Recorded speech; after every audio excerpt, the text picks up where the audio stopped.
Hi, I'm Adarsh Som from ET Government. Today I'm here at the fifth edition of Digitech Conclave in New Delhi. I have a special guest with me. He is Mr. Amit Sharma, the Secretary for the Department of ICT and Cooperation at the Government of Mizoram. Hi, sir. Firstly, welcome to the fifth edition of Digitech Conclave. Thank you, Adarsh. So, how has been your experience till now? Very nice, very nice. You're talking about the conclave? Yeah, it's a wonderfully conducted conclave, very professionally done. And I think we have experts from all across the board who have come and good corporates who are actually sharing their views. So it's a very good platform to actually understand what's happening because sitting in our respective states, like as you guys must be aware, I was IT Secretary, Jammu and Kashmir. Then I moved on to Ladakh. There also I was IT Secretary along with other portfolios. And luckily, third consecutive state as IT Secretary in Mizoram. So different states, different experiences, different platforms, but the mission is same to take them ahead in terms of IT and ITES. And I'm happy to share with this platform that we are taking Mizoram in IT initiatives ahead in a big way.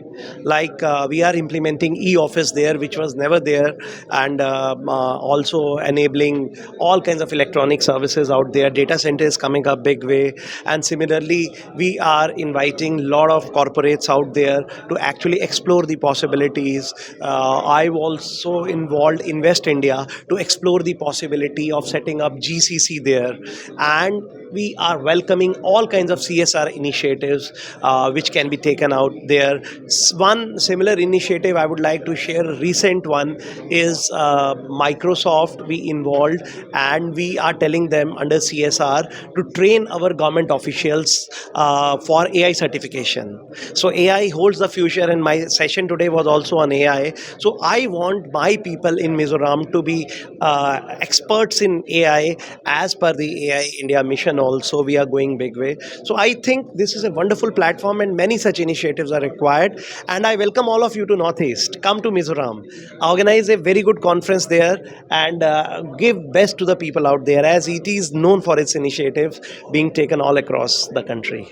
Thank you, sir. So, as you just mentioned, you had a session on AI where we talked about skill development. We also talk about the challenges that we have and innovations also. So, any key takeaways that you would like to share with us? Yeah, it was a very enlightening session. I had people on the board. Thanks to your team for such a wonderful panel. I had Mr. Amitabh Nag, who is heading Bhashini, and let me tell you, like other initiatives, we are collaborating with Bhashini also, and very soon we are going to ink an MOU with them for Mizo language translation and this use cases. So similarly, we had people from your MD Nixie was there, and we had people from Nilet, their head was there. So it really, and obviously Abhishek sir was there heading the AI mission. So it was a great knowledge giving kind of session in which we could actually discuss a lot of initiatives like what we have taken, what other states are taking, and what overall government of India perspective is. So it is a very useful kind of way to interact, learn, and take away home few things which we can implement in times to come. Thank you, sir, for joining us and sharing your insights. Thank you. Looking forward to host you guys soon in Mizoram. Bye bye.